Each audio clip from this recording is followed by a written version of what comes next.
Hello and welcome, ladies and gentlemen. Welcome to the seventh tutorial on AEM Designer. Today we're going to be covering the concept of dynamic tables. So, a very useful feature of Designer, like I said last time when we covered the action builder and actions and JavaScript, is the ability to add actions to buttons. And one of the most useful cases of doing so is to make a dynamic table. So, what do I mean by a dynamic table?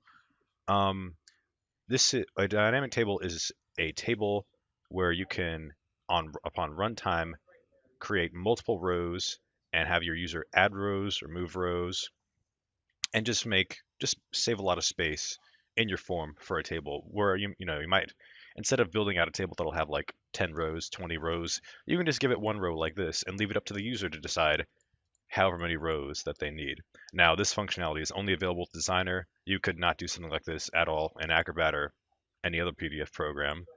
This extensive advanced functionality is only available as a consequence of the XDP file type, so building this PDF out in XML form. So that being said, I'm going to show you how to do this real quick. So I've already saved this object, this custom object, as over in my custom objects library because I use it so frequently and I find it so useful. But I'm just going to show how to make it like this. So here's our table. So I called it the add remove row table because that's the whole point of it. We have some text cells at the very top for our header row, and then we just have a single row here. And so we have some text fields, which are expandable, of course. Best practice is to always make your text fields expandable, always have flowed form layouts, because why wouldn't you want expandable form layouts? Expandable text fields. Anyway, but over here on the left-hand side, we have a tiny little subform that acts as kind of a wrapper for our add button and our remove button. So for our add button, when we click it, we can see I already have set the default show all events with scripts.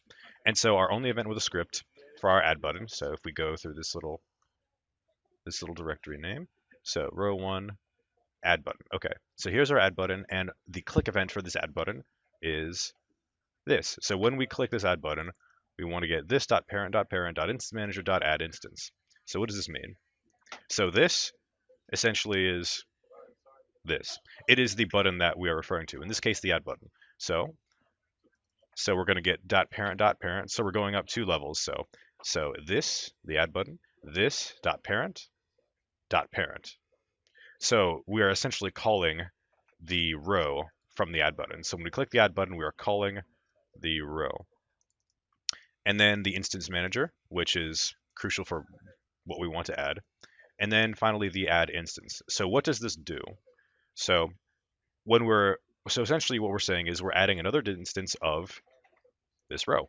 And that is exactly what we want to happen, because when we click the add button, as far as Designer is concerned, we want to add another instance of this object, this being the row. And so when we add another instance of that, more rows will be created, which, on an intuitive level is exactly what we want to happen. Now, similarly, for the remove button, there's two lines of code this time. So when we click remove, we're going to fetch the row number. So we're going to get this dot parent dot parent dot index. Basically, this just means we're going to get however many rows we have. So if this is like the third row that this remove button is in, we would get the third row, and then we'll remove that particular row, just like that. And the way we would do this is pretty simple. So again, we would take our button, right click, add action, and so we would make our condition. So when it's clicked, we would add a new instance of object, and our object in question is this row, and then we would click OK. I'm not going to do that since it's already been done. And similarly, you would do something similar for the remove button, and you would just right click action builder, and you would set that button to remove an instance of that row. Now you would have to do a bit of messing around with this just to make sure that you're removing the proper row, the correct row. So you're not just removing the first row every time or the last row every time. So you want to make sure you have this line of code right here, the row num row. So you're removing the row that you actually want to remove.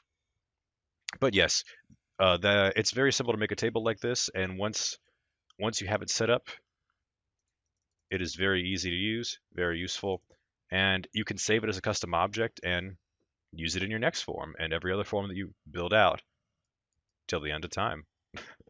But yeah, that's all there is to that. Thanks so much for watching, everybody. Tune in next time for when we're going to be going over custom objects in more detail. And until then, take care.